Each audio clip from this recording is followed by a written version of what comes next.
जीवन शैली का और प्राचीन काल में होने वाली मुनिचर्या का भी आपको ज्ञान होता है, और उनसे भी आप अच्छे गुणों को ग्रहण करके कि किस तरह से वह वात्सल्य भाव मुनि महाराज भी अपने अंदर बनाए रखते हैं, और इस व्यवहार धर्म को भी कितने अच्छे से वह निभाते हैं। यह भाव अपने लिए कितना भीतर का वह सम्यक दर्शन का भाव पुष्ट करता है, यह इन घटनाओं से जानने में आता है। सुन रहे हो? लेकिन इसका मतलब ये नहीं समझना कि कोई भी कहीं पर भी खड़ा है और कहीं पर भी आप अपना मोबाइल लेकर के खड़े हो गए, महाराज वो नमोस्तु कर रहे हैं आशीर्वाद दे दो, वो नमोस्तु कर रहे हैं आशीर्वाद दे दो, वो हमारे ये है, वो हमारे वो है, वो वहां पर है, वो वहां पर है। व्यर्थ में ये सब कार्य करने से तो अनर्थ दंड होगा।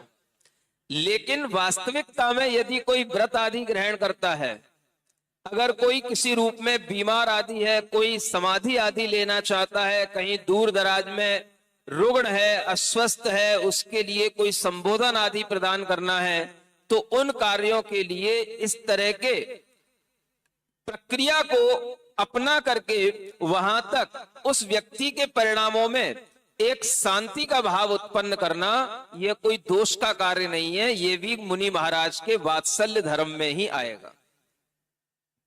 समझ में आ रहा है? तो आप लोग प्रयोजनीय कार्य में ही इस तरह का भाव सामने लाएं, अप्रयोजनीय कार्यों में नहीं। अब जब वह क्षुल्लक महाराज ने कहा कि महाराज हम वहां जा रहे हैं, तो वहां और भी लोग होंगे, और भी कोई होंगे, आपको पता होगा, आपको और किसी से कुछ नहीं कहना क्या? तो महाराज मौन रह गए।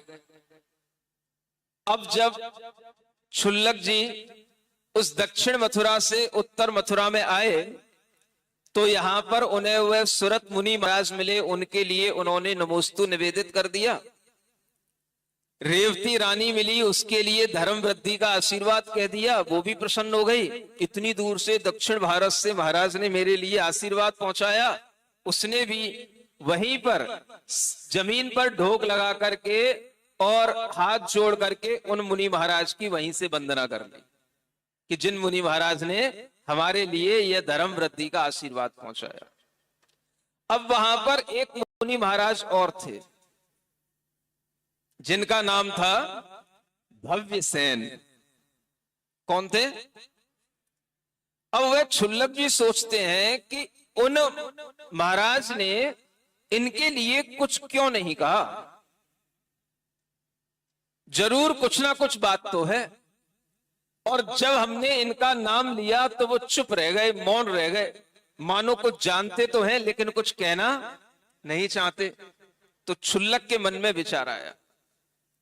अब वो क्षुल्लक जी तरह तरह से विक्रिया आदि करना जानते, तो उन्होंने देखा कि देखते हैं इन मुनि महाराज का कैसा भाव है, इनकी क्या चर्या है। तो उसने इस भाव को समझने के लिए क्षुल्लक ने उन मुनि महाराज के आगे पीछे चलते हुए उनके आचरण को देखा, और जो बातें वह समझता था कि ये मुनि धर्म के योग्य नहीं है, वो देख रहा था कि मुनि महाराज ये भी कार्य करते जा रहे हैं। सुन रहे हो? ऐसे भी कुछ कार्य होते हैं। मुनि महाराज के लिए ऐसे कार्य तो बहुत सारे होंगे, क्योंकि उनके पंच महाव्रत हैं। अहिंसा का पालन करना सबसे पहला धर्म है, और ये श्रावक को भी ज्ञात रहता है कि हिंसा किन किन स्थानों पर होती है, किस तरह की चीजों का प्रयोग करने से हिंसा होती है।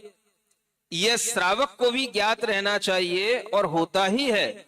और इस तरह की चीजों का प्रयोग करने से हिंसा होती है, तो वह मुनि महाराज को देख करके कि ये तो निशंक होकर के क्या कर रहे हैं, उस क्षुल्लक ने उनकी परीक्षा करने के लिए अपनी विक्रिया से ऐसे कुछ सामने वातावरण उपस्थित कर दिए जो मुनि महाराज के योग्य नहीं थे।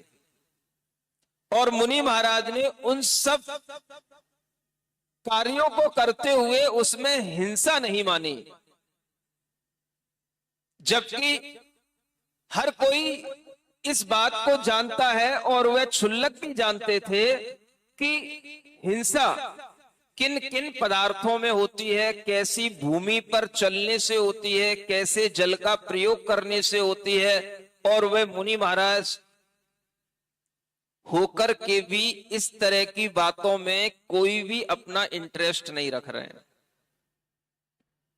सुन रहे हो? कहां चल रहे हैं, कहां बैठ रहे हैं, कैसे जल से शुद्धि कर रहे हैं, ये सब ज्ञान मुनि महाराज को होता है, लेकिन फिर भी जानबूझ करके उस पर ध्यान नहीं देना।